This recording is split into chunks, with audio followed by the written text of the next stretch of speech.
Nanocrónica, una novela de Susana Hidalgo de la Fuente.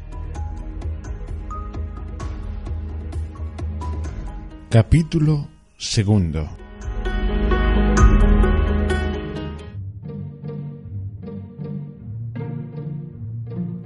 Los 3 primeros años que estuve trabajando lo hacía sin parar, muchas veces sábados y domingos, con el ansia de ganar mucho dinero para poder alquilar un pisito yo solo.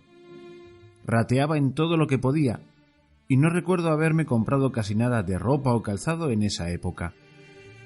Lo único con lo que hacía alguna concesión era con los aparatos tecnológicos que consideraba de utilidad para mí. No estaba obsesionado con adquirir lo último de lo último, solamente lo que me parecía mejor en mi caso, y una vez que lo tenía lo mimaba y conservaba como oro en paño para que me durase mucho tiempo. Me daba rabia que cambiasen de modelo de un mes para otro sin ninguna razón de ser y que con ello las empresas que los vendían te convenciesen de que si no era lo último no era lo mejor, aunque la mayoría de las veces solo cambiasen el diseño de los mismos sin aportar nada de utilidad. El agobiante consumismo de siempre. De mis conocidos, el máximo exponente del consumismo vacuo era el aprendiz del taller, quien al cabo de 2 años de trabajar refunfuñando por las tareas ingratas que le encomendaban, había ascendido a ayudante del oficial de primera. Este chico compraba todo lo que salía en la publicidad. Si salía un anuncio en la red o en la tele, al cabo de poco tiempo él ya lo había adquirido. Los móviles le duraban 4 o 5 meses, al cabo de los cuales los desechaba y compraba otro más moderno, por el mero hecho de haberse aburrido del trasto, como él decía. Se cansaba de ver día tras día el mismo formato y tenía la necesidad imperiosa de cambiar cada 2 por 3. Este proceder era incomprensible para mí, y yo le afeaba su alocada conducta, aunque él siempre me daba sus explicaciones y porqués al respecto, y verdaderamente cuando buscas una causa para justificar tus actos, la terminas encontrando. Que si el procesador era más rápido, que si el sistema operativo era más fácil e intuitivo, que si era de un diseño más cómodo, que si el antiguo ya no le iba bien, y 1000 argumentos más con los que intentaba convencerme. Yo siempre le decía que eso era tirar el dinero e intentaba hacerle entrar en razón, pero nunca me escuchaba. El día que soltaron la noticia de la implantación de los nanoides en Noruega, me pilló completamente desprevenido, y fue él quien me la dio, casi instantáneamente tras su emisión por la red. No me lo podía creer. ¿Cómo era posible que la gente se prestase a semejante desatino? Cuanto más lo pensaba, menos me cabía en la cabeza. El ayudante estaba entusiasmado, exultante con la noticia. Quería hasta nacionalizarse noruego, para que le implantasen a él también los nanoides. Estaba convencido de que le curarían las enfermedades. Yo le preguntaba qué enfermedades le iban a curar si estaba hecho un toro. Y él me razonaba que a lo mejor podría llegar a desarrollar algún cáncer o algo así indetectable hasta que ya fuese demasiado tarde, y que los nanoides se lo detectarían en cuanto comenzase y lo eliminarían. Yo me reía de su inocencia y le advertía que habían explicado claramente que los trastos esos no interactuaban con el organismo humano, pero era como predicar en el desierto. No me escuchaba. Durante el siguiente mes al bombazo de noticia no se hablaba de otra cosa en todas partes y a todas horas. Los medios de comunicación y la red eran un no parar de repeticiones continuas acerca de la grandiosidad que suponía este avance para la humanidad y del hito histórico que nos proporcionaba. Constantemente pregonaban las bonanzas de los nanoides y la aceptación masiva por parte de la población, que tragaba con el asunto sin rechistar lo más mínimo, la inocuidad del sistema y los grandes beneficios que proporcionaban al convertirse el propio cuerpo humano en emisor-receptor de datos vinculados únicamente con el propio individuo. Era el primer sistema realmente intransferible y personalizado.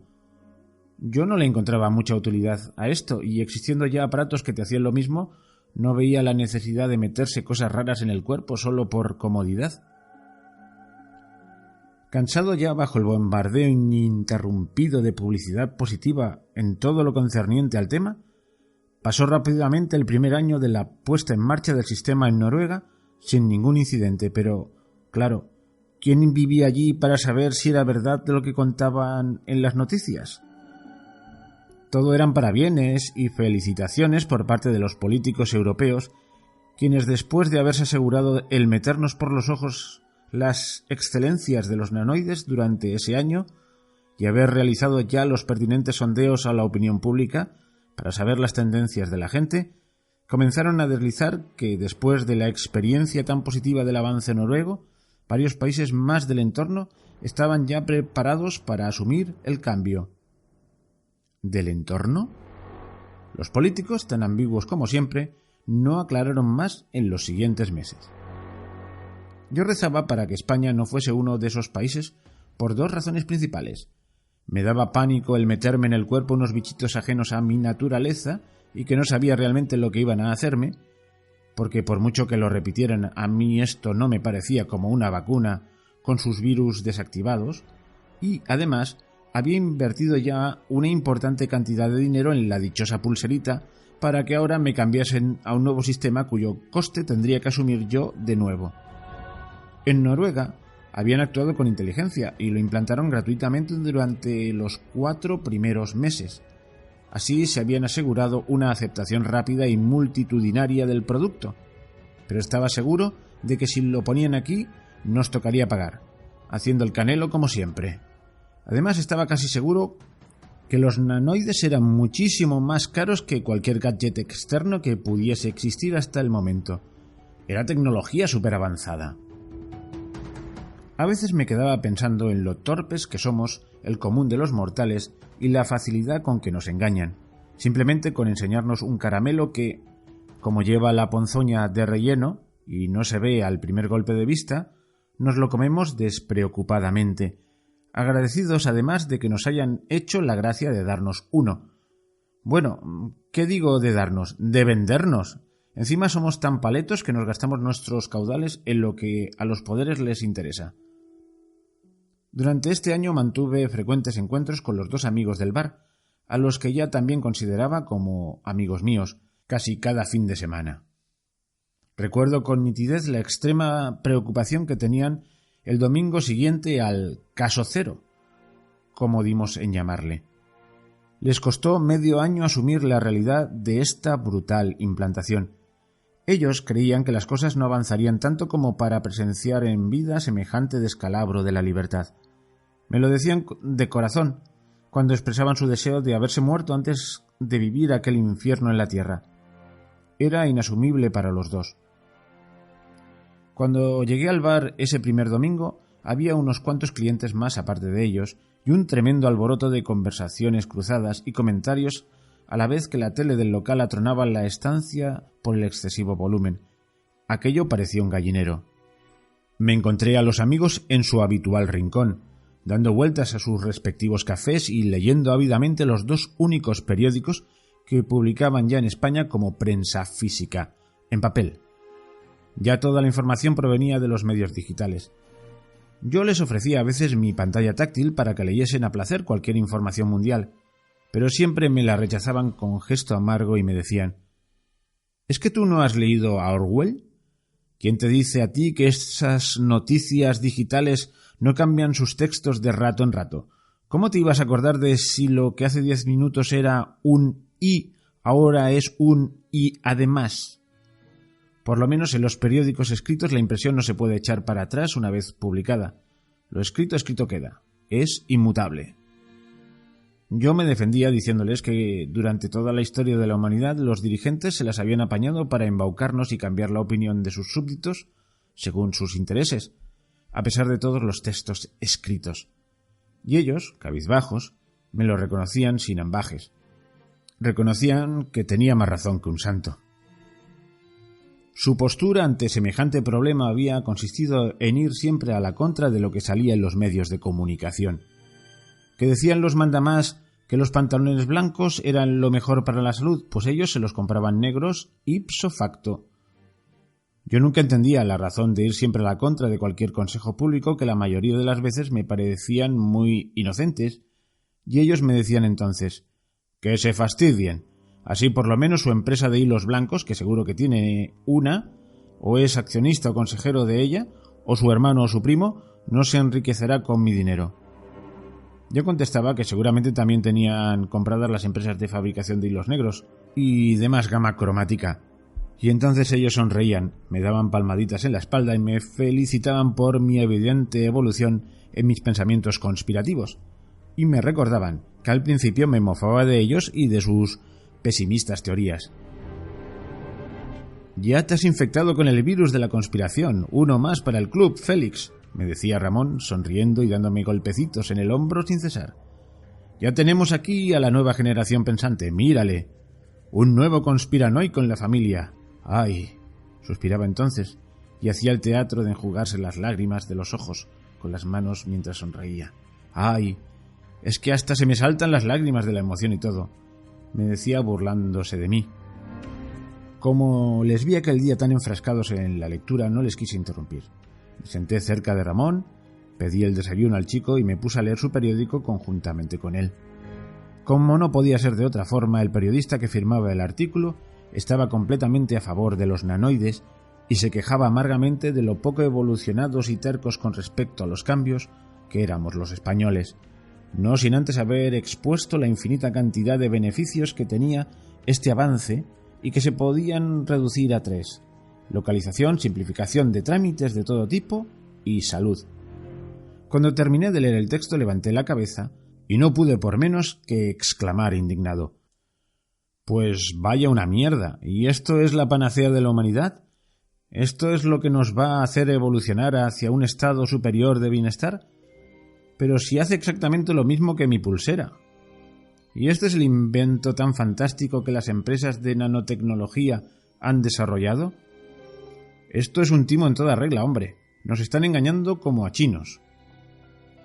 Yo manoteaba mientras expresaba mi frustración y Félix y Ramón me miraban con una media sonrisa de disgusto que no podían disimular.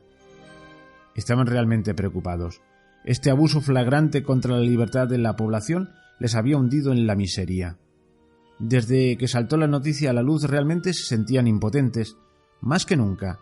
Se veían como hormiguitas intentando levantar la suela del zapato que las ha aplastado contra el suelo sin darles opción a escapar. Aquello era imposible de combatir. ¿Cómo hacerlo? Se veían incapaces hasta de formular sus ingeniosas hipótesis, porque esta vez no les servirían para avanzar en contra de esto. No vislumbraban ni siquiera un rayito de luz por el que comenzar a pensar, al que aferrarse para urdir un plan a la contra. Se sentían cansados, cansadísimos de luchar alocadamente contra aspas de molino inabarcables. Se rendían ante la evidencia del triunfo final de las élites dominantes contra los subordinados indefensos. La misma historia de la humanidad repetida en un bucle sin fin desde el principio de los tiempos. Alguien manda y alguien obedece. El que manda tiene la suficiente inteligencia, o ansia de poder, o audacia, o necesidad o temperamento, o se encuentra con la oportunidad para hacerlo o 1000 cosas más que le encumbraban a ese estamento, y el que obedece tiene la suficiente desidia, o pasotismo, o indefensión, o desinformación, o apocamiento intelectual, o físico, o mala suerte de haber nacido en ese momento y lugar, o también 1000 cosas más que le hunden en el fango. Durante ese primer año posterior al caso cero, exceptuando el buenismo que pregonaban desde los medios oficiales y oficialistas, corrían todo tipo de rumores e informaciones confusas. Eran especulaciones más o menos creíbles que se formaban y deshacían con la misma rapidez que las nubes de una tormenta de verano. Los dos amigos eran de los especuladores más activos, una vez pasado el disgusto inicial. Cada fin de semana tenían un nuevo argumento con el que se entretenían. En honor a la verdad, los 6 primeros meses fueron de un aturdimiento generalizado para ellos. No salían de su pesadumbre. Estaban en shock y no conseguía activarlos de ninguna forma, por más que intentaba animarlos semana tras semana. Se quedaron como hibernando en su estupor. Yo les contaba los pocos comentarios negativos que surgían en el trabajo para que se entusiasmasen de nuevo, pero lo cierto era que casi todo el mundo estaba bastante convencido del beneficio del nuevo sistema. La gente con la que yo tenía contacto se creían a rajatabla lo que emitían por la tele o lo que colgaban en internet, sin cuestionarse para nada el porqué de este cambio. Las pocas veces que me atrevía a insinuar el pisoteo que suponía que te metiesen por todo el cuerpo estos agentes ajenos, con los que podrían en un futuro controlarte a voluntad, aunque es cierto que jamás hubiesen hecho ni un pequeño comentario al respecto los dirigentes y las empresas comercializadoras, se reían de mí, tal como hacía yo un par de años atrás de mis amigos conspirativos, y me ridiculizaban al tiempo que intentaban hacerme entrar en razón, convencidos de que cuando se habían atrevido a dar este gran paso para la humanidad, después de haber invertido tanto tiempo y dinero en las investigaciones, era porque suponía un bien para el hombre. Algunos admitían que seguramente al principio habría fallos técnicos, como ocurre siempre con las máquinas nuevas, pero que con el tiempo todo se solucionaría. Por eso también muchos de mis conocidos se alegraban de que el conejillo de Indias fuese Noruega, porque allí la población era más responsable. ¿Y eso de dónde lo sacaba la gente? Cuando me daban ese argumento me venía a la memoria un compañero de intercambio que tuve el primer año de universidad, que era japonés. Me contaba divertido que sus abuelos, la primera vez que viajaron a España en su luna de miel, lo hicieron a Barcelona, y se quedaron sorprendidísimos porque los españoles no íbamos vestidos de flamenco ni bailábamos sevillanas por las calles. Bailar sevillanas por las calles. Typical Spanish. Pues lo mismo con los pobres noruegos. Tienen colgado el San Benito de serios, y digo yo que habrá de todo, como en botica. Se llegaron a oír las especulaciones más raras con respecto a este sistema y a sus consecuencias a lo largo de ese primer año. En la red había unas cuantas opiniones marginales de tipo negativo que eran totalmente contrarias a este cambio, pero el 95% eran opiniones favorables.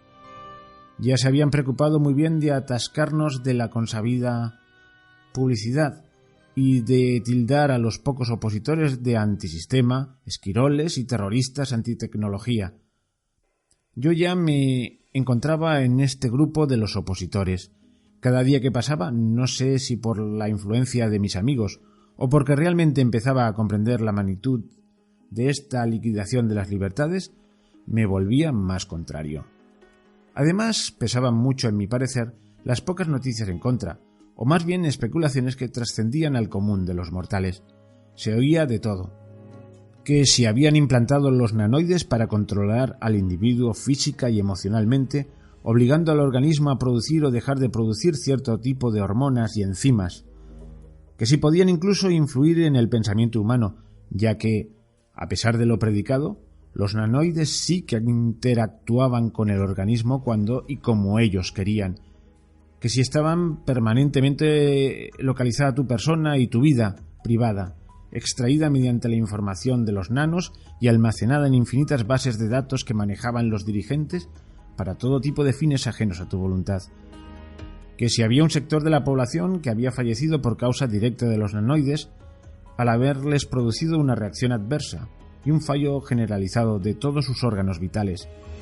Que si servían exclusivamente para que los sujetos que los tenían enfermasen constantemente para gastar dinero en sanidad. Que si había muchos poderosos que, por supuesto, no se los habían implantado. Que si podían leer tus pensamientos y controlar tus sueños y tu vigilia sin que tú fueses consciente de nada de ello. Y un sinfín más de teorías y bulos, de los que supongo que bastantes serían falsos.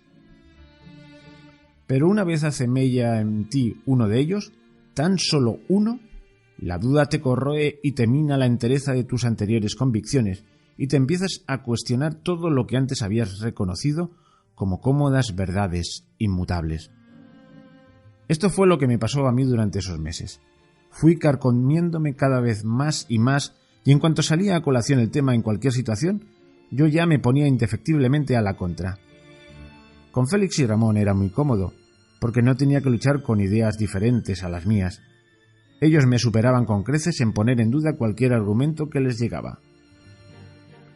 A medida que pasaban los meses, nos enterábamos de más cosas, tales como que la tan pregonada voluntariedad del sistema era casi obligatoriedad, ya que el que no se implantaba los nanos no podía existir legalmente, no podía trabajar o estudiar, no tenía acceso a la sanidad de ningún tipo, ni siquiera pagando, no se podía hacer ningún trámite burocrático si no los tenías, y un largo etcétera que, al fin y al cabo, obligaba a la población. Es que no podían acceder ni al metro si no los tenían. Además, se habían encargado rápidamente de aprobar leyes para disuadir a los que no estaban dispuestos a doblegarse ante este abuso. Con la perspectiva que me han dado los años, yo creo que los oligarcas fueron cautos y listos, como siempre, e implantaron los nanoides en un país bastante tecnificado y con muchos avances sociales para que les resultase más fácil, además de legislar todo lo posible al respecto en ese país para que el que se opusiese a los nanos se convirtiese en un nanoterrorista. Era como habían dado en llamar a las personas que luchaban más activamente en contra de estos trastos, y aunque no usasen de la violencia para ello, les habían aplicado este calificativo para amedrentar al resto de la población sumisa. Después de estudiar los aciertos y los fallos en este país, fueron extendiéndolo a varios más, adecuando la legislación y los beneficios que adquirías al pasar por el aro e inocularte esos bichitos. Por medio de mis amigos tenía acceso a alguna información a la que el común de los mortales no podía llegar. Los grupos de los que formaban parte habían contactado con los activistas noruegos totalmente contrarios a los nanoides. Algunos de ellos habían logrado salir del país a tiempo y estaban diseminados por toda Europa, habiendo llegado algún que otro hasta Oriente Medio, incluso. Aunque el sistema era pretendidamente voluntario, ellos sabían que al estar rotundamente en contra de seguir en el país hubiesen pasado a formar parte de los nanoterroristas, así que por lo menos habían escurrido temporalmente el bulto sobre la legislación vigente allí. Por medio de ellos nos enteramos de que los noruegos que trabajaban en el extranjero habían sido obligados a regresar a la patria para implantarse los nanos si querían seguir trabajando, claro. Y a los que estaban fuera de vacaciones o por cualquier otro motivo les habían esperado en aeropuertos y vías de entrada y salida del territorio para escoltarles amablemente hasta que se habían implantado los nanos. Es por su seguridad, les convencían. Existen nanoterroristas que aún no tienen integrado el sistema y que secuestran a los ciudadanos que no han podido por diversas circunstancias implantárselos aún, para chantajear al Estado y pedirnos dinero a cambio de su liberación. Incluso alguno de los secuestrados ha corrido un serio peligro de muerte. Claro, si te dice esto un tío de 2 metros vestido con uniforme y con el arma reglamentaria encima, lo que menos te imaginas es que te está mintiendo como un bellaco. ¿Te quedas tan convencido de que lo que quieren es protegerte? Así encaminaban hacia el redil sutilmente a los que aún dudaban acerca de los nanos. Si no te garantizaban tu seguridad a no ser que los llevases puestos, entonces no te la estás jugando, te pones encima cualquier chisme que te propongan. He llegado a pensar que la mayoría de los agentes de seguridad no tenían ni idea de que mentían a los ciudadanos. Ellos estarían convencidos de que en realidad estaban protegiendo a la gente y defendiéndoles de los nanoterroristas. Félix y Ramón llevaban bastante en secreto lo de sus grupos y nunca me contaron exactamente a qué se dedicaban y cómo. No sabía si eran meros pensadores especulativos o tenían alguna facción que se encargaba de ejecutar esas especulaciones y llevarlas a la práctica. Suponía que sí, porque cuando entrábamos demasiado en el tema del caso cero, al llegar la conversación al punto controvertido de ¿qué se podría hacer si los nanos llegaban a España?, se salían por la tangente y no me concretaban nada. Yo tampoco les presionaba al respecto, porque aún no teníamos el problema en nuestro país, pero mucho me temía que al final lo acabarían trayendo, como así ocurrió. Cuando pensaba en el asunto me consolaba convenciéndome a mí mismo de que el ingenio humano es infinito y que, a pesar del aborregamiento generalizado de la población, Los españoles sabríamos hacer frente a este problema con la vocación donquijotesca que en el fondo siempre hemos tenido. Me equivoqué. Habían pasado ya casi los 2 años del caso cero y la gente parecía haber asumido ya que los nanoides eran un avance lógico y que sería un beneficio para toda la población mundial. La hecatombe a favor de esta idea se desató con fuerza cuando los nanos fueron implantados en Austria, Alemania, Islandia y China. El gigante asiático se unió al boom tecnológico y obligó directamente a todos sus ciudadanos a implantárselos, sin darles opción a otra cosa. Eran ciudadanos de China, tenían obligación de llevarlos, y si no, que no hubiesen nacido allí. Al principio algún que otro país europeo, como Francia, se quejó oficialmente de la obligatoriedad de esta medida en aquel lugar. ¿Serán hipócritas los oligarcas? Por lo menos los chinos habían tenido el suficiente valor de recortar las libertades abiertamente, sin tener que dar explicaciones y revoloteos acerca de la verdad del sistema, como si de polillas que vuelan incansables alrededor de la verdad sin acercarse jamás a ella porque les abrasaría. Este sistema se había puesto para tener bajo control a sus ciudadanos y que la delincuencia y la anarquía no se apoderasen del país. Ese último año, la tan temida crisis financiera que había asolado a los países del primer mundo, evaporando de un plumazo la ilusión de tener una clase media con un poder adquisitivo respetable, había hecho mella en el gigante asiático y se había empezado a desmoronar su economía y sus esquemas sociales. La delincuencia había aumentado hasta unas cotas insospechadas en Oriente, sobre todo los robos con asesinato. Los ladrones, sin miramiento alguno, atacaban directamente a sus compatriotas más enriquecidos, los mataban y se llevaban todo lo que podían en poco tiempo. Esa fue una de las razones que habían hecho públicas los dirigentes chinos para implantar los nanoides. Esa era la pública. Del resto de razones nada decían. Algún que otro argumento vago, como en el resto de Europa, tal como que así podían garantizar la seguridad de sus habitantes. En el resto del mundo la nanotecnología había corrido suerte dispar. Los canadienses se negaron rotundamente a aplicarla, no así los estadounidenses, que ya habían hecho pública su intención de asimilar este avance en un futuro no muy lejano. También lo pusieron con carácter voluntario en Argentina, Chile, Uruguay y Cuba. El resto de países hacían promesas inconcretas acerca de la implantación de esta nueva tecnología en sus respectivos territorios, vinculando siempre ésta a un avance inexorable de la evolución humana. África, curiosamente uno de los continentes más pobres, sino el que más, había implantado el sistema en su totalidad. ¿De dónde habían sacado el dinero para poder hacerlo? Yo creo que no habían explicado nada a su población. Lo habían hecho sin más. Yo me quebraba la cabeza discurriendo sobre esto y mis amigos me advertían de que el dinero, tal y como lo conocemos hoy, es un ente ficticio, digital, que no es respaldado por nada y que se crea de la nada con bastante facilidad por aquellos plutarcas que tienen el suficiente poder y medios para hacerlo. Yo ya por aquel entonces empezaba casi a creérmelo todo.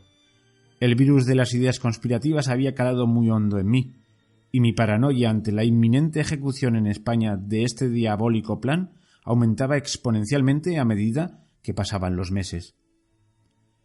Aquella tibia esperanza de que aquí nos libraríamos de esta lacra se había borrado por completo de mi espíritu y había sido reemplazada por un pesimismo descorazonador que me hundía en una desconfianza generalizada hacia el género humano.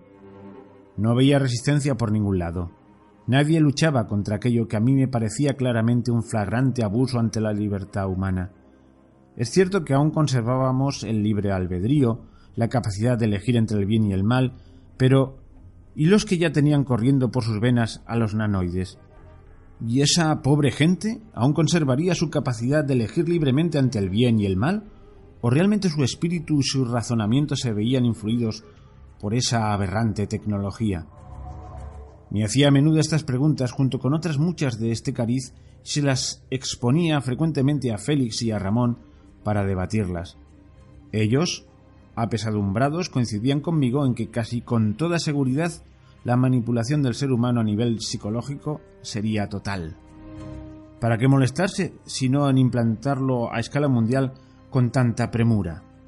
Quizás durante los primeros años no dejarían que se notase tanto la incapacidad de tomar decisiones de los humanos modificados por la inoculación de los trastos, pero a la larga, cuando todo el mundo los tuviese en su organismo, no quedaría nadie sobre la faz de la Tierra para notar la diferencia. Era aterrador. En esos meses que pasaron volando, la nanotecnología había evolucionado vertiginosamente. Los nanos tenían ahora la capacidad de autorrepararse y posteriormente la de autorreplicarse mediante la inoculación de componentes básicos que les metían para tal efecto periódicamente a la gente que los tenía ya en el organismo. Así, si alguno se estropeaba o desaparecía del organismo, sería reemplazado por otro. Este era el método que usaban para que las madres embarazadas les pasasen suficientes artilugios a sus hijos, sin necesidad de la mediación de terceros, o si alguien sufría algún percance con pérdida de sangre, entonces se podrían autorreplicar para mantener la cantidad necesaria de ellos dentro del cuerpo. Todo esto, claro, mediante el consabido desembolso económico que conllevaba. La economía europea empezó a subir desorbitadamente ante la demanda masiva de esta tecnología, ya que la mayoría de patentes y empresas fabricantes radicaban en ella.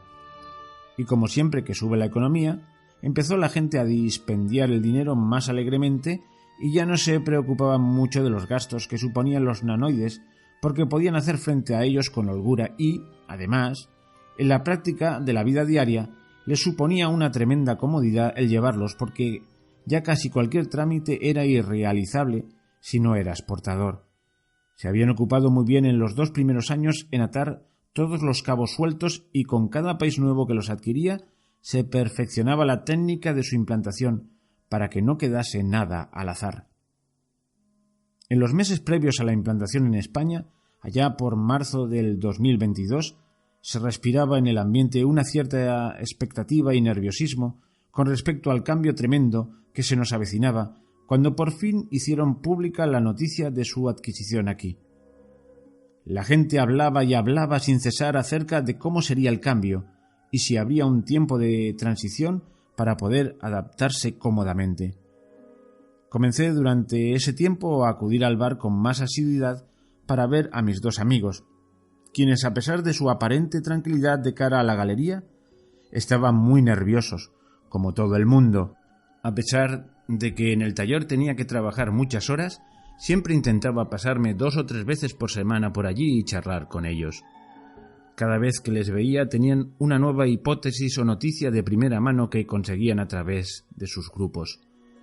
Pero no de esas noticias que se transmitían por los medios de comunicación. No, eran noticias reales, testimonios de gente que había sufrido en sus personas las contraindicaciones de los nanos.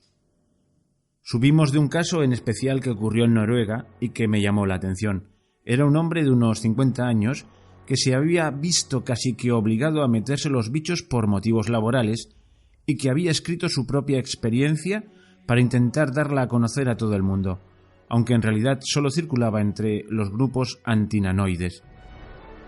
Al principio, cuando este hombre se inoculó los nanos, todo iba como la seda. Incluso se alegraba de habérselos puesto porque le simplificaban mucho la vida. Le concertaban citas con el médico cuando detectaban algún problema de salud. Le hacían trámites de todo tipo sin que tuviese que molestarse en desplazarse ni en aportar ningún tipo de documentación. Hasta le gestionaban la compra y se la hacían llegar a casa sin que él siquiera lo supiese. Pero al cabo de 6 meses, cuando más feliz estaba, cuando creía que había alejado de su vida cualquier preocupación y se había compenetrado al 100% con sus nanoides, comenzó a sentir por todo el cuerpo una serie de picores insufribles. No le picaba la piel en sí, él explicaba que le picaba bajo la piel, en las entretelas, como él las llamaba, y se desquiciaba porque por más que se rascaba no podía aliviarse. Creyó en un principio que era algún tipo de alergia, pero le extrañaba que los nanos no le hubiesen concertado ninguna cita con el médico. Así que, al cabo de esperar y padecer durante una semana para ver si los trastos consideraban suficientemente grave su dolencia como para mandarle al médico, se fue sin cita previa, porque era imposible concertarla de ninguna otra manera que no fuese por medio de ellos. Al llegar a la clínica tuvo casi que pelearse con el vigilante de seguridad porque no quería dejarle entrar sin la cita. Después de discutir mucho con él y de casi llorar por el sufrimiento que venía arrastrando desde hacía días, el guarda consultó primero con una enfermera que no quiso saber nada del paciente porque no tenía cita. Ante la insistencia del pobre hombre, consultó directamente con un médico que decidió atenderle más que nada por la curiosidad que le suponía la afección que le había explicado el guarda. Nada más entrar en el despacho del médico, éste le hizo al paciente leerse una declaración jurada en un dispositivo táctil en la que se reflejaba que se hacía completamente responsable y eximía al centro de salud de lo que le sucediera en la consulta y durante todo el tratamiento prescrito por el profesional, ya que había acudido a la clínica sin la cita previa concertada por los nanoides, y esto suponía que no disponía de los datos biométricos correspondientes que ellos transmitían al concertarlas. El hombre levantó la vista con cara de pavor cuando terminó de leer e interrogó con la mirada al médico. Este le extendió el lápiz óptico y le dijo que antes de comenzar tenía que firmar la exención de responsabilidades al centro médico. El paciente, acuciado por el sufrimiento que soportaba y casi con lágrimas en los ojos por la impotencia que notaba, cogió el lápiz y, con mano temblorosa, casi convulsa, firmó el documento. Una vez hecho, lo soltó y devolvió a la mesa con cara de susto, pero aliviado a la vez, porque por fin iba a poner fin a su sufrimiento. El médico entonces comenzó con un interrogatorio rutinario acerca de sus síntomas y del tiempo que hacía que los sufría, así como de sus hábitos de vida, las comidas, el descanso nocturno, etc. Después de estas preguntas y de una somera exploración ocular del paciente, el médico determinó que los picores que sufría se debían a una reacción alérgica generalizada a los productos fitosanitarios por exposición continuada de los mismos, y de los cuales el paciente era representante y vendía por todo el país, llevando muestras a los clientes que lo solicitaban. Le recetó unas pastillas y le explicó que no le podía dar la baja laboral por una semana para que se alejase de los químicos que le producían la reacción, ya que no tenía cita previa, y ese tipo de solicitud solo se podía tramitar por medio de los nanoides. El hombre se quedó estupefacto ante las conclusiones del sanitario. Cogió tímidamente su receta y se fue de allí con la sensación de que aquel no había sido un buen diagnóstico. Estuvo tomándose la medicación durante 4 o 5 días, y los síntomas de picazón fueron desapareciendo poco a poco, con lo que no comentó nada en el trabajo al respecto, en parte porque no podía tramitar la baja temporal aunque quisiera, y en parte porque le daba vergüenza el fracaso de sus nanoides. Había llegado a considerarlos como parte constituyente de su ser, y este fallo en la detección de su dolencia por parte de ellos se le representaba como si fuese él mismo el que tuviese una tara. Cuando terminó la caja de pastillas a los 7 días, los picores desaparecieron por completo, pero al poco tiempo volvieron de nuevo, esta vez con más fuerza. Le picaban sobre todo los brazos y las manos y se rascaba con saña hasta provocarse heridas. Cuando esto ocurría el picor se le calmaba, y aunque éstas le dolían no sentía picazón. Prefería el dolor al picor incontrolado. Uno de los días que se estaba despellejando vivo, al rascarse el antebrazo creyó divisar un hilillo azul debajo de la zona que le picaba. Lo veía allí, retorcido bajo la piel, como si de un parásito asqueroso se tratase. Cogió una lupa que le regaló su padre cuando era niño y se examinó el brazo con más detenimiento. No era solo que tuviera una especie de hilo bajo la piel, era que tenía otros más tenues y menos evidentes, a primera vista, de colores amarillo y rojo. Se asustó mucho y se fue corriendo al mismo centro médico donde había estado hacía unos días con la caja de pastillas ya vacía y la receta que le habían extendido allí, porque estaba convencido de que aquello era un efecto secundario de la medicación que se había tomado. Estaba tan aterrado cuando llegó que el vigilante de seguridad estuvo en un tris de reducirle y tirarle al suelo para esposarle. El hombre no era capaz de articular palabra y solo le mostraba los hilillos del antebrazo, mientras unos lagrimones tremendos le corrían por las mejillas y babeaba y moqueaba, incapaz de contener su desesperación. El vigilante, al ver aquello, le condujo inmediatamente a una sala apartada y completamente blanca, en la que sólo había unas sillas por toda decoración. Ni siquiera ventanas, sólo unos respiraderos que proporcionaban ventilación. No pasaron ni 10 segundos cuando se presentaron 2 médicos para examinarle. El hombre le extendió la caja de pastillas vacía y, compungido aún por el susto, les explicó cómo pudo su situación. Eran evidentes hasta para él las miradas cómplices que se dedicaban los médicos a medida que les contaba los detalles de su historia. Aunque intentaban poner cara de póker, se podía advertir su evidente preocupación.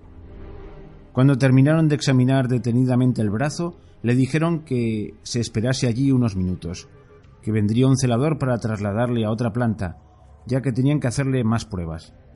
El hombre asintió y se quedó más tranquilo, sentándose a esperar al lado de la puerta. Los médicos no la habían cerrado bien, y a través de un mínimo espacio que quedó abierto podía escuchar con claridad su conversación, que parecía más bien una discusión acalorada. El más joven le decía al mayor que era uno de esos pacientes incompatibles y que se debía mandar al nivel 3 para descartarlo, y el otro, muy ofendido, le contestaba casi gritándole que era recuperable y que le mandarían al nivel 1. La discusión cada vez subía más de tono porque cada cual se había enrocado en su posición, hasta que el mayor terminó cediendo y le dijo al otro: «Es bajo tu responsabilidad, que quede claro. La eliminación del paciente es bajo tu responsabilidad. Yo no quiero saber nada de este asunto». Y se fue de allí altivamente. El hombre se quedó de piedra al oír la palabra eliminación relacionada con él, y le entró un pánico mezclado con estupefacción tal que no sabía cómo debía actuar. Se asomó con cautela por la puerta y vio el pasillo desierto, hecho que aprovechó para escabullirse hasta la salida y después conseguir franquear la puerta al camuflarse entre un grupo de pacientes que salían en aquel instante. El guardia de seguridad estaba charlando con la recepcionista y no le prestó atención. Despavorido corrió a refugiarse en su casa para pensar qué iba a hacer. Al llegar vio a 2 policías en la puerta del edificio y se metió en la cafetería de enfrente para esquivarlos. El cerebro le bullía como una olla de agua hirviendo, emitiendo ideas sin cesar, posibles salidas a su encerrona, la mayoría descabelladas, como las huidas aparatosas de las películas de acción a las que era aficionado.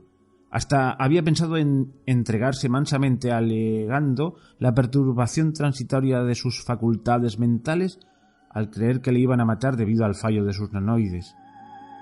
¿Y si era así? ¿Y si realmente estaba paranoico y había entendido mal las intenciones de los médicos?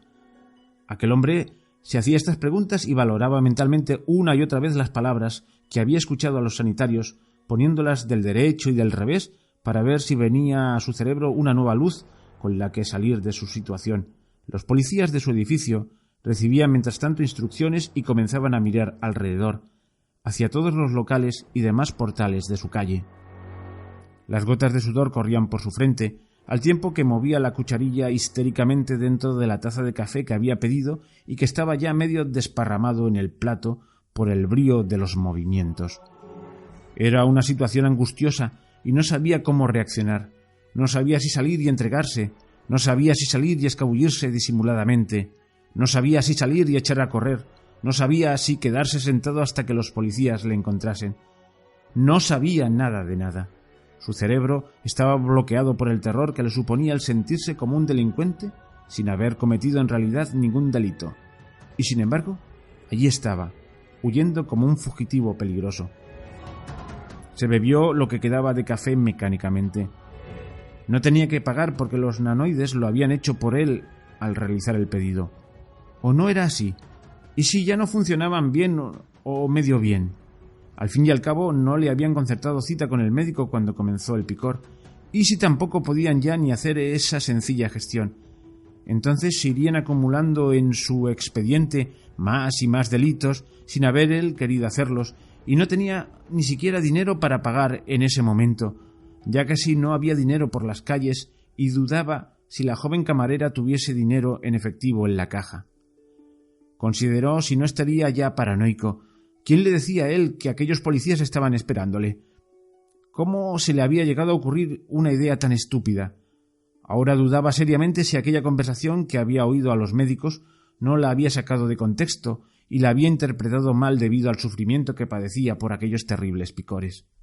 En ese mismo instante, mientras aquellas ideas bullían en su cabeza, a la velocidad del rayo se rascaba misericordiamente un brazo que dejaba traslucir aquellos hilillos. Le picaba tanto que ya no le importaba hacerse heridas y sangrar por ellas a la vez que se ponía en carne viva la zona. Así por lo menos desaparecía el picor. La camarera jovencita ya estaba empezando a mirar con un poco de aprehensión a aquel señor tan raro al que le corrían chorretones de sangre brazo abajo. Pero él no se daba cuenta. Estaba absorto en su disquisición mental, hipnotizado con la figura de los agentes que empezaban a caminar entonces hacia la cafetería tras haber recibido órdenes a través de sus transcomunicadores.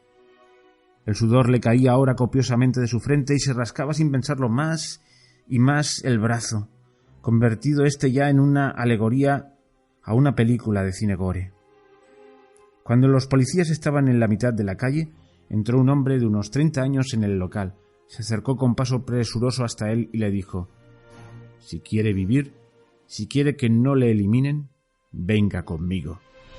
El hombre miró con ojos de incomprensión a aquella cara que reflejaba una seguridad inquebrantable. Hizo un mohín de duda y entreabrió los labios, pero no dijo nada. El hombre más joven le apremió de nuevo, agarrándole por el brazo e intentando impulsarle para que se pusiese en pie a la vez que le repetía: «Si quiere vivir, venga conmigo, pero rápido, no hay tiempo». Aquella orden tuvo el efecto deseado, y el afectado se levantó de repente sin pensarlo más. Aquel hombre le transmitía tranquilidad y había decidido dejarse llevar. Estaba cansado de discutir hipótesis en su cerebro, sin llegar a ningún puerto. Sin dar lugar a reaccionar a la joven camarera, que se quedó paralizada con los ojos como platos, ambos atravesaron la cafetería y se colaron por la puerta que había detrás de la barra, justo en el momento en que los dos policías traspasaban el umbral de la puerta principal. Allí había un cuartucho que hacía las veces de almacén y vestidor para los empleados, y que tenía una puerta que comunicaba con el portal del edificio trasero, con lo que desembocaron directamente en la calle de atrás. Un coche estaba esperando mal aparcado en la acera. El joven abrió rápidamente la puerta trasera y de un empujón introdujo al hombre en el habitáculo, gritándole al conductor que arrancase al tiempo que él se sentaba al lado precipitadamente. Con el estrés de la huida, el hombre no había reparado en el detalle de que aquel coche no es que fuese viejo, es que era viejísimo, por lo menos tenía 50 años, y estaba medio destartalado, pero el motor sonaba muy bien y le pareció rápido como un Fórmula 1. Tampoco se dio cuenta de que la matrícula del morro no coincidía con la trasera y de que todo el interior, exceptuando los asientos, estaba recubierto con una especie de enrejillado de cobre. Una vez se hubieron alejado unas calles de allí y el ambiente se hubo relajado algo, el joven se quitó la gorra que llevaba calada desde el principio y le tendió la mano amablemente mientras se presentaba.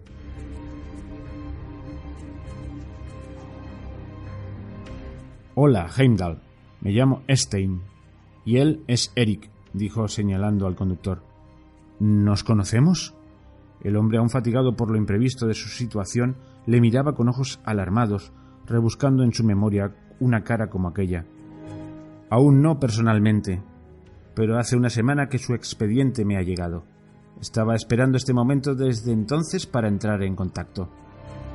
Debo decir que nos ha facilitado enormemente las cosas que saliese por su propio pie del centro de salud. Ya nos veíamos asaltándolo. ¿Verdad, Eric?» Los dos jóvenes sonreían ante la gracia. Después de la fugaz presentación, el joven le pidió que se tranquilizase, que ellos solo querían ayudarle con su problema. Eran una asociación clandestina de afectados por los daños colaterales que provocaba la nanotecnología. «Tiene gracia el asunto. Daños colaterales. Ya no somos ni personas, ¿verdad, Eric?» Le gustaba por lo visto a aquella muletilla. «Ya somos daños colaterales, vamos, totalmente prescindibles para ellos».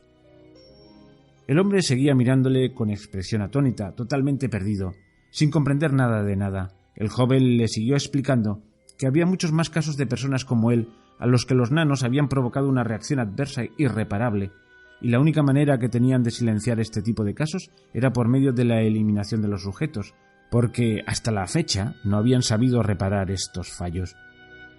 Al oír la palabra eliminación de los labios de aquel joven, el hombre dio un bote en el asiento.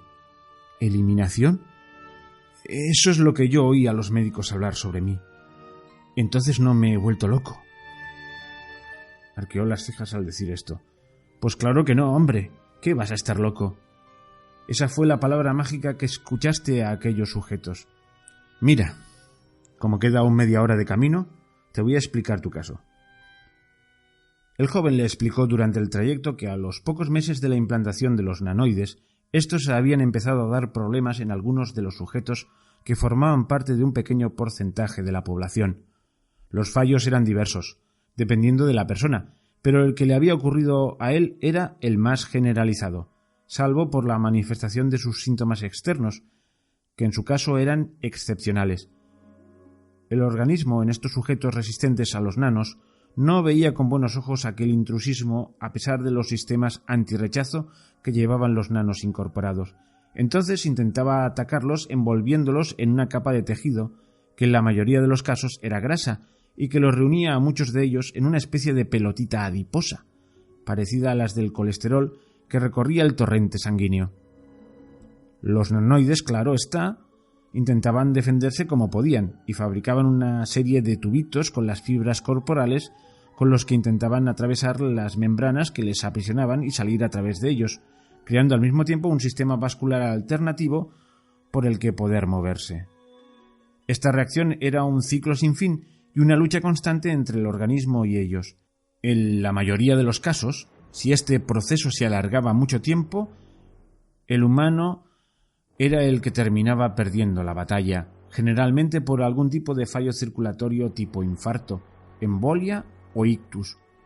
Los médicos habían detectado ya este problema hacía tiempo y recetaban a los pacientes el mismo tipo de medicación que a los enfermos de corazón.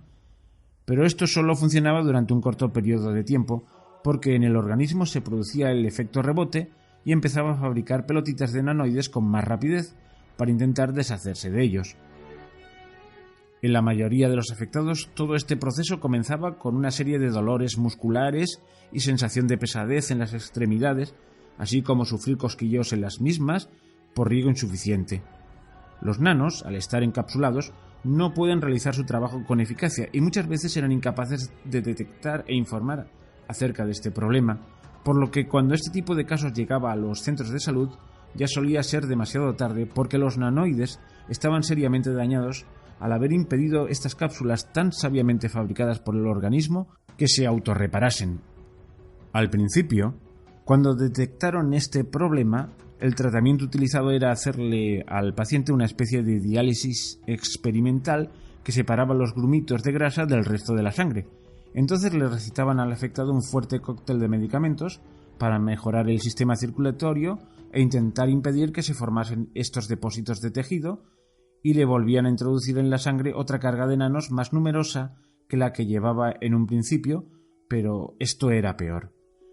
Rápidamente descubrieron que los pacientes que habían mostrado esta patología la volvían a desarrollar 1 y 1000 veces. Él conocía el caso de una mujer que finalmente, después de 8 diálisis experimentales y reintroducción de nanoides, terminó falleciendo de una embolia que pasó inadvertida para los trastos, inoperativos como estaban en las cápsulas. Su caso era algo distinto, ya que los síntomas que padecía eran tremendos picores. Por eso, en un principio, los médicos no habían estado muy atinados con el tratamiento, y eso le había favorecido. La única solución que de momento habían encontrado al fallo que los técnicos se veían incapaces de arreglar era la de matar a los pacientes lisa y llanamente.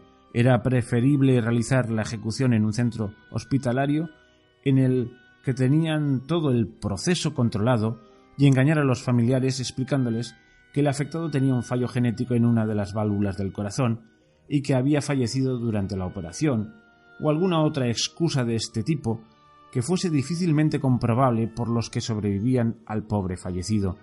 Era mucho mejor esta solución provisional hasta que supiesen reparar estos fallos que el que miles de personas se te mueran en mitad de la calle de repente, por un ataque al corazón o un ictus. Desde que se habían implantado los nanos eran condenadamente efectivos en su labor de la detección prematura de cualquier anomalía en el organismo, y ya resultaban muy raros los casos en los que una persona se ponía enferma grave fuera de un centro sanitario, porque la detección precoz de las mismas les obligaba a ingresar como pacientes en los hospitales. El hombre, alarmado ante tanta información tan dura de asimilar, estaba casi en estado de shock, y no le cabía en la cabeza cómo era posible que el gobierno noruego permitiese esta atrocidad, este genocidio de sus compatriotas. Eran muchas las personas a las que asesinaban. El hecho de que se deshiciesen con esta facilidad de habitantes cuyo único crimen era estar enfermos le resultaba de una macabra malignidad que no entendía. Después de aquella explicación severa de las ejecuciones que llevaba a cabo encubiertamente el Estado, el hombre empezó a sentirse realmente mal. Se le había puesto un mal cuerpo ante tanta atrocidad de la que antes no tenía noticia alguna, y ni tan siquiera una sospecha lejana. Si alguien le hubiese llegado a insinuar hacía unos días que aquello era real, se habría reído de semejante ocurrencia, preguntando a su interlocutor si se creía que estaba viviendo en una novela policíaca o algo así.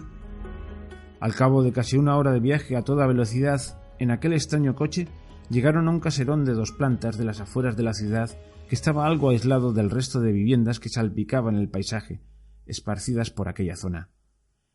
El coche entró en el garaje, y el conductor, guiñándole el ojo al joven, le informó de que no les había seguido nadie. Se bajaron los 3 y entraron en la casa por una puerta que comunicaba con un pasillo que desembocaba a su vez en un salón muy amplio en el que había 2 mujeres, una muy joven de unos 16 años y la otra más mayor de unos 50. Ambas se abalanzaron hacia ellos, aspaventando y sonriendo sin cesar, al tiempo que gritaban: «¡Lo habéis conseguido! ¡Habéis vuelto!». Se abrazaron todos por turnos y se hicieron las presentaciones. Rápidamente tocaron un interruptor que estaba disimulado en la pared y se abrió una puerta muy bien escamoteada al lado del aparador que estaba repleto de libros. Asomó entonces cautelosamente la cabeza una tercera mujer que les miró sorprendida, alegrándose al saber que ya estaban allí, y les conminó a pasar rápidamente. Se adentraron en un pasadizo estrecho y mal iluminado que se terminó en una sala inmensa y muy bien iluminada. Casi le parecía una especie de quirófano gigante, con muchos equipos que le parecían quirúrgicos. Allí, en medio, había un hombre de pie, vestido con bata blanca y trasteando con unos bisturís y pinzas, como las que él había visto por la tele, que se usaban en las operaciones. El sujeto de la bata blanca se volvió hacia él y sin más preámbulos le dijo: «Bienvenido. Empezaremos enseguida. Cuanto más tiempo pase, más riesgos corremos todos. Los emisores de posición no se anulan del todo a pesar de las cápsulas lipídicas. Dagna, prepara al paciente». En ese instante el corazón del mismo le saltó dentro de la caja torácica y empezó a acelerar el ritmo peligrosamente.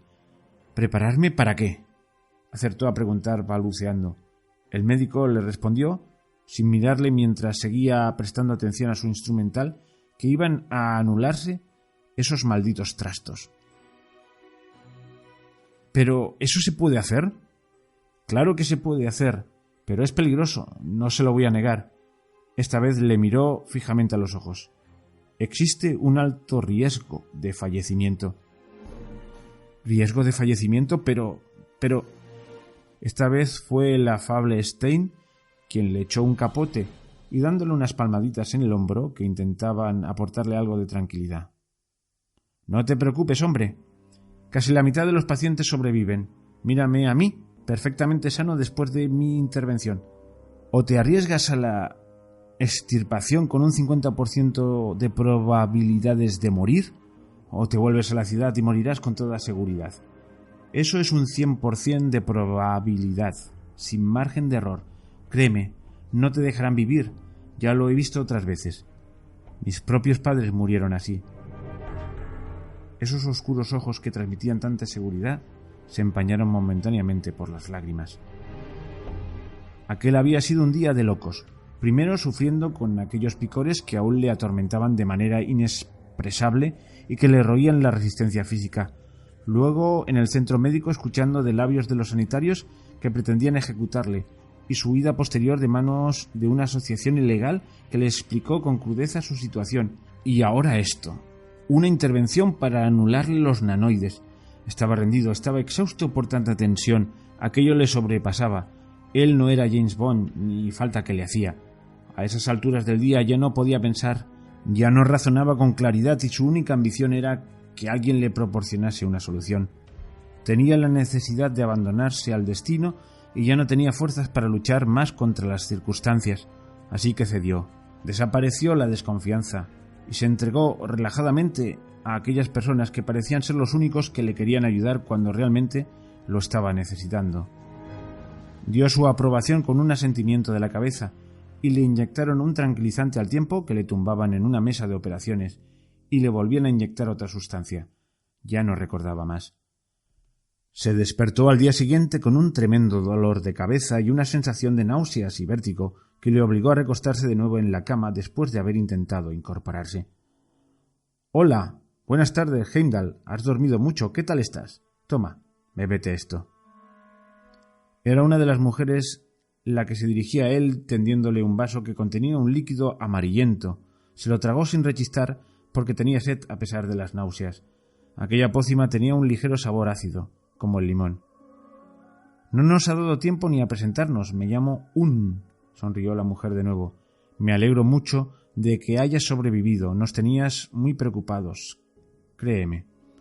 «Pues no sé qué decirte. Tengo el cuerpo que no me lo reconozco». Él también sonrió. La mujer lanzó una sonora carcajada y le dijo que era buena señal que estuviese de buen humor. Le explicó que el doctor le había inyectado 6 compuestos distintos en fases independientes de 1 hora de duración aproximadamente cada una. Era un tratamiento experimental que había sido desarrollado por los mismos ingenieros y bioquímicos que habían inventado los nanoides para poder usarlo en caso de que los mismos produjesen algún tipo de reacción adversa, grave, durante el proceso de prueba en el que inyectaban los nanos secretamente a voluntarios. Hacía ya unos 4 años de esto. La patente de aquel anulador de los trastos se había olvidado y abandonado por los plutócratas al comprobar que casi la totalidad de los voluntarios respondían de manera satisfactoria a la inoculación, y de los restantes, de esos nunca más se supo. Suponemos que les inyectarían el anulador aún sabiendo que la probabilidad de fallecimiento era alta, así que aquella asociación daba por hecho que la mitad estarían muertos.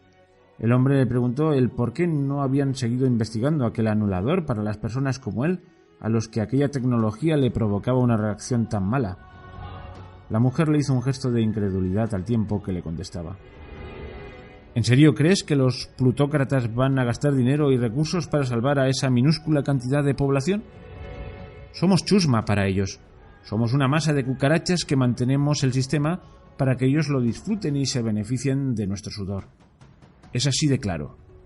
No tienen intención de ayudar a esos miles de personas condenadas. Son totalmente prescindibles para ellos. Es cuestión de economía, de números, y las cuentas no les salen. No quieren perder el tiempo en esa gente. Se apañan ya de sobra con el resto, que es totalmente operativo. Pero claro, no te vayas a creer que hacen público nada de esto los muy comadrejas. Se les echaría entonces la gente encima. Es secreto y bien secreto. Y así seguirá por los siglos de los siglos, porque para el común de los mortales, para los que no quedan aún 2 dedos de frente, eso es una aberración para un ser humano, ¿no crees? Aturdido aún por su reciente vuelta a la conciencia y raro como encontraba ahora a su propio cuerpo, asintió en parte por agradar a la mujer y en parte porque estaba completamente de acuerdo. La mujer le sonrió de nuevo y le dijo que si tenía hambre le traería algo, a lo que él se negó con vehemencia por las náuseas que sentía. Le recomendó que se durmiese de nuevo para recuperarse por completo. Así fue. Cuando se volvió a despertar al cabo de unas horas de sueño reparador, se encontraba muy bien. Le habían desaparecido las náuseas y el mareo, pero seguía sintiéndose raro. Era una sensación imprecisa, como de que le faltaba algo. Se levantó y salió de la habitación, caminando con paso algo vacilante. Oyó a varias personas hablando en el salón y se dirigió hacia allí. Al entrar todos le vitorearon y Stein se levantó para darle un gran abrazo y unas palmaditas en la espalda, como le gustaba hacer. Se sintió algo cohibido ante tal efusión de cariño al que un hombre solitario como él no estaba acostumbrado. Sonrió tímidamente y se sentó con ellos. Le trajeron algo de comida y bebida, y mientras lo devoraba con ganas le iban explicando su situación. Fue el médico quien lo hizo. Le dijo que ahora, quisiera o no, había pasado a formar parte de la clandestinidad. Oficialmente, de cara al público, los poderes se inventarían una historia acerca de su desaparición, tal como que había fallecido y, si les convenía, le pasarían a la nómina de los tan temidos nanoterroristas. Oficialmente ellos sabían que sus nanoides habían sido anulados, ya que durante el proceso emiten a la central una serie de códigos de desactivación que tenían que ir verificando desde allí para dar la confirmación de la misma. El grupo tenía sistemas de hackeo muy buenos que obligaban a la central a aprobar todo el proceso. Aún así, ellos siempre terminaban sabiendo que los nanos habían sido anulados, por lo que a los ciudadanos que pasaban a este estado les incluían en unas listas especiales que usaban a su conveniencia. Le dieron a elegir sin ningún tipo de coacción. Podría seguir con su vida en la clandestinidad por su cuenta, teniendo muy presentes las limitaciones a las que estaría sometido. La inoperatividad de sus nanoides le complicaría algo la existencia y tendría que huir constantemente. O podría unirse al grupo para ayudar a otros en la misma situación que había estado él, aunque también así tendría que huir. Les dijo que tenía que meditarlo seriamente y que les daría una respuesta al día siguiente. Se pasó las siguientes horas dándole vueltas a la cabeza. Estaba profundamente agradecido a aquellas personas que se habían jugado la vida por él, pero su carácter independiente no era muy compatible con aquel grupo tan afable que parecía una familia muy bien avenida. Él allí estorbaría. Además, no tenía el suficiente valor como para ayudarles con eficacia. Le daba terror el tener que tomar decisiones que comprometiesen la vida de otras personas. Él sabía que, llegado el momento crítico de máxima presión, se quedaría paralizado sin saber qué hacer, tal y como le había pasado al enfrentarse al dilema de los dos policías que vigilaban su casa. Su casa. Ya no podía volver más por ella. Allí se habían quedado sus cosas, su vida, todo lo que había atesorado a lo largo de tantos años de trabajo había desaparecido como por arte de magia. Ya no podía nunca volver allí, ni por soñación. Cuando le comentaron que debería pasar a formar parte de la oscura clandestinidad, pasó por su mente como una ráfaga el recuerdo de su primo Olaf. Hacía unos 10 años que se había ido a vivir al extranjero tras jubilarse. «A disfrutar de la vida con mi mujer en Mallorca», le decía. Él había estado allí una semana de vacaciones en los meses posteriores al cambio de residencia de su primo. Seguía manteniendo buenas relaciones, se hablaba de vez en cuando por videoconferencia, en las fiestas principalmente, para felicitarle las Pascuas o en su cumpleaños, pero lo cierto era que no le había vuelto a ver y además no podía avisarle por anticipado, ya que no se fiaba de nadie. Sabía por él que en España no habían implantado aún los nanoides y eso le daba confianza de poder vivir allí con libertad, sin tener que preocuparse por huir más. Al día siguiente les comentó la idea a sus nuevos compañeros. Les agradeció encarecidamente su inestimable ayuda y les confesó abiertamente su pavor ante la perspectiva de jugar con la vida de otras personas. Él era consciente de que no sería capaz de asumir aquella responsabilidad y comprendía que la labor del grupo era demasiado importante como para que un pringado como él entorpeciese sus rescates. Estaba seguro de que aun con toda su buena intención terminaría metiendo la pata de un modo u otro al intentar ayudarles. También les explicó la idea que había tenido acerca de irse a vivir con su primo Olaf. A ellos les parecía bien, aunque estaban completamente convencidos de que este sistema terminaría imponiéndose en toda Europa. Ellos solo habían servido de avanzadilla para el resto. Le dijeron que le ayudarían a cruzar la frontera noruega y que le proporcionarían medios para que pudiese servirse de dinero ficticio sin necesidad de nanos. Le conseguirían un billete de bus hasta Alemania y desde allí tendría que apañárselas él solo para llegar a Mallorca. No le pareció tan difícil en aquel momento llegar desde Alemania a Mallorca. Tampoco estaba tan lejos. A la mañana siguiente le prepararon una mochila enorme de excursionista con ropa, calzado, galletas y otros aperitivos con larga fecha de caducidad y agua, un pequeño neceser, un botiquín de primeros auxilios que a él le pareció algo exagerado tener que incluirlo en el equipaje, un mapa gigante de papel de toda Europa bastante general y que le sorprendió porque creía que ya se habían extinguido hacía un par de años.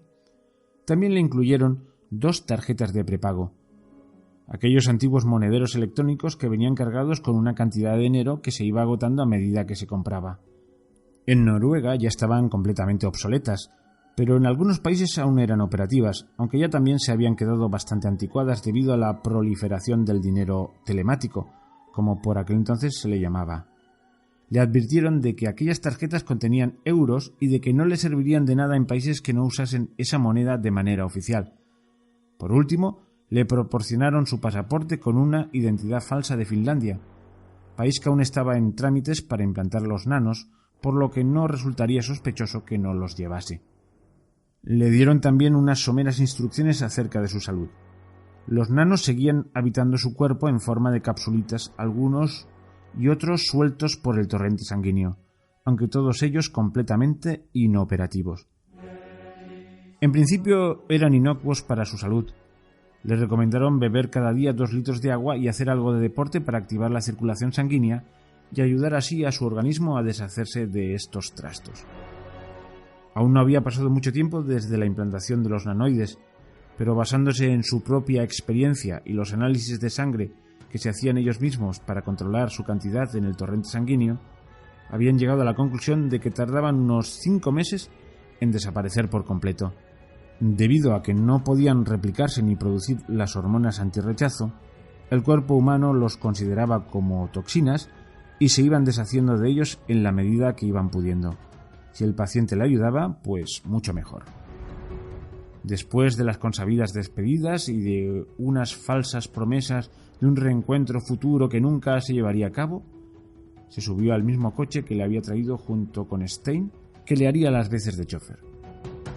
Consiguieron salir del país sin mayores problemas, utilizando carreteras secundarias. Una vez en Flensburg, compraron un billete de autobús para Múnich. Desde allí le debería resultar fácil atravesar Suiza y Francia y llegar a España. Se despidió del afable joven con bastante tristeza y con un sentimiento de culpabilidad por no haberse quedado en su país a luchar por su causa. Una vez más se disculpó por esto, aunque durante el trayecto lo había hecho ya 5 o 6 veces, porque se iba con un cargo de conciencia terrible. El joven le quitó importancia al asunto y le deseó mucha suerte. Cuando ya se volvía hacia el coche para regresar, se acercó de nuevo al hombre y le explicó que si las cosas le iban mal siempre podía reclamar de nuevo su ayuda. Solo tendría que acercarse al pueblo finlandés de Vesilahti y preguntar en el bar de la plaza del mercado por Erno, y regresar allí al cabo de una semana. Entonces alguien del grupo estaría allí. Le agradeció la información y sin mirar atrás se subió al bus. Recorrió el trayecto sin contratiempo. Desde Múnich fue cogiendo sucesivos autobuses hasta llegar a la costa francesa, a Marsella, y desde allí a Mallorca. El viaje duró 4 días en los que tuvo que contratar una habitación de hotel para pasar la noche, por lo que llegó sin dinero alguno a la casa de su primo.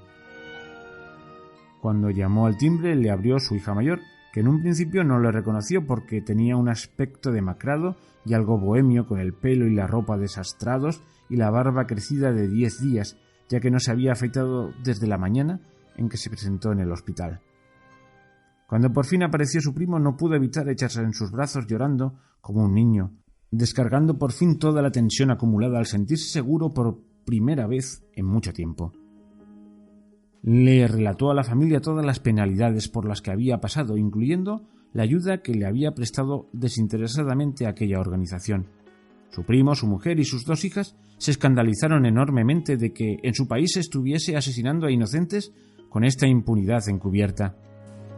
Desde aquel remanso de paz, que era el pueblecito de Valdemosa, ellos creían que todo lo relacionado con los nanoides era bueno, y por la publicidad dada a los mismos y a las noticias que llegaban de los amigos y familiares con los que hablaban periódicamente en Noruega, estaban orgullosos de que su país hubiese sido el primero en poner aquel sistema tan útil. Ni por soñación habrían jamás imaginado que la bonanza tan pregonada tenía en realidad un trasfondo tan oscuro. Ellos estaban deseando que los nanoides se extendieran por toda Europa, por todo el mundo para que la gente se pudiese aprovechar de sus beneficios. Pero ahora ya había desaparecido este deseo de un plumazo y empezaban a coger miedo a esta tecnología engañosa que les habían vendido como el mayor hito de la historia de la humanidad. Él consiguió olvidarse algo de su mala suerte al pasar unos meses con esta familia, relajado y pensando mucho en su porvenir. Decidió, después de mucho meditar y hablarlo con su primo, regresar a Finlandia y contactar de nuevo con el grupo, pero decidió hacerlo solo, ya que su familia tenía miedo de que los obligasen a implantarse los nanos por el mero hecho de cruzar la frontera finesa, aunque no fuese su país natal. Cuando consiguió reunirse con un integrante del grupo, quedó de acuerdo con él en que su primo y su familia ofrecían amablemente su casa para que sirviese de refugio temporal a todos aquellos exiliados que estuviesen en la necesidad de huir de allí. Desde entonces y hasta la implantación del SIP español, estuvieron ayudando a compatriotas que huían aterrorizados de su propio país y después desaparecieron. Según Ramón y Félix, nunca más se supo de ellos. Suponen que se mudaron a otro país en el que no estuviesen vigentes los nanoides, aunque visto el panorama, como no se hubiesen mudado a la Luna, no le veo una posibilidad factible al hecho de quedarse en la Tierra y no verte obligado a formar parte de los dos bandos. Los legales, con sus flamantes trastos microscópicos recorriendo todo su cuerpo, o los ilegales nanoterroristas o parias, siempre luchando contra este pretendido avance activa o pasivamente.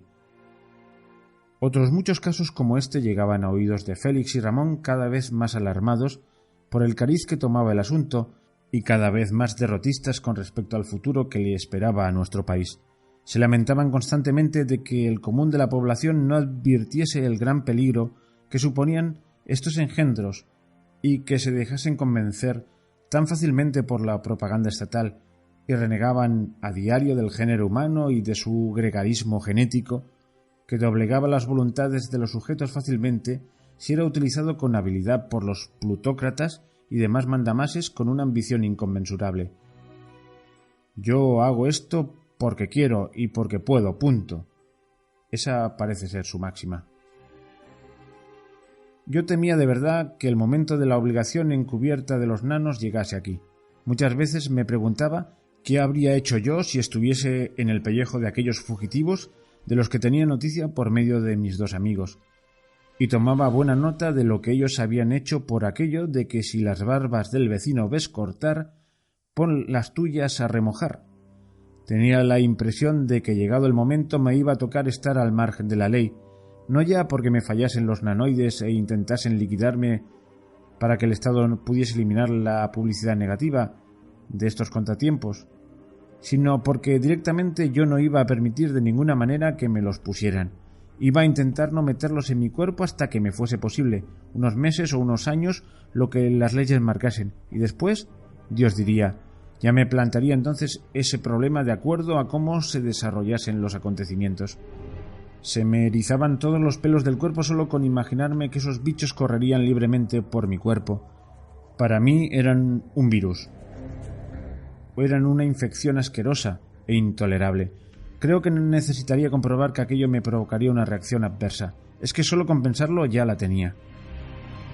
Nos habíamos enterado también de Strangis que existía un porcentaje de la población, desde que los nanoides estaban funcionando, al que le ocurría lo que a mí. Sentían una aversión intolerable a que les inoculasen aquello en el cuerpo y desarrollaban un síndrome de rechazo psicológico que les hacía padecer el doble, ya que su imaginación les atormentaba constantemente acerca de lo que estarían haciendo aquellos seres en su interior, y sentían un verdadero asco y un pavor incontrolable. Hasta tal punto era así que algunos de los afectados terminaban por suicidarse al no poder asimilar aquella convivencia obligada. Ramón y Félix eran de mi misma opinión. Ellos iban a negar por todos los medios a su alcance a inocularse aquello. Incluso uno de los grupos a los que pertenecían estaba estudiando el plantear acciones legales contra el Estado en caso de que el sistema fuese obligatorio, aunque ya se habían preocupado en pregonar que de ningún modo sería así. De todas formas, en caso de obligación, seguro que tendrían ya ellos estudiados el sacarse de la chistera una ley ad hoc para curarse en salud y no permitir que se les pueda meter mano por ningún lado. Yo les preguntaba en los meses previos al SIP qué iban a hacer ellos y me contestaban que dejarían pasar el tiempo sin más, a ver cómo acontecían los hechos. Esto les daría tiempo a observar y pensar en alguna solución, ya que no era ipso facto la implantación total de los nanos en un país, y más aquí, en el que la burocracia suele ser lenta. Se oía que iban incluso a crear un ministerio específico para este asunto. Mis amigos estaban seguros de que era para tener a la población bien controladita. Yo estaba seguro de que ellos ya tenían un plan de contingencia trazado, aunque no me lo hubiesen expuesto, quizá por desconfianza. En mi trabajo había opiniones para todos los gustos, aunque ninguna tan radicalmente opuesta como la mía. Los compañeros más mayores eran un poco reticentes a que les pusiesen algo en el cuerpo, y los más jóvenes estaban completamente a favor, deseosos y anhelantes de que llegase el día. Sobre todo el ex aprendiz, que cada día me expresaba su fastidio por la tardanza en poner los nanos en España. Había días que me resultaba cansino total de tanto repetir, aunque la mayoría de ellos eran totalmente indiferentes al respecto. ¿Qué me dicen que la tecnología ha evolucionado y ahora me tengo que poner estos chismes? Pues bueno, me los pongo y ya está. Sus razones tendrán los gobernantes para recomendarlos. No me van a poner algo que sea nocivo para mí, es de lógica. Esos eran los argumentos que me daban cuando yo me posicionaba en contra del tema. Esa apatía de la gente me quemaba los nervios, y cuando finalmente no podía por menos que recriminarles preguntándoles que si también se tirarían a un pozo si el Estado se lo pedía, ellos se encogían de hombros y me expresaban su impotencia diciéndome: ¿y qué quieres que haga yo, ¿Ir contra las leyes? Era entonces cuando sus ojos evidenciaban su completa desorientación. Estaban perdidos al respecto, sin haberse formado una opinión coherente acerca del asunto, y esperaban confusos a que Papá Estado les indicase paternalista el camino a seguir. No tenían ganas de pensar, no tenían ganas de ponerse a contracorriente y contravenir las leyes que se creasen para proteger los nanos. ¿Es que nadie se daba cuenta de la gravedad del SIP? Las leyes serían creadas para proteger a los nanoides y no a los humanos. ¿No les resultaba ya esto sospechoso a la gente? A mí me resultaba alarmante y exasperante no poder hacer nada.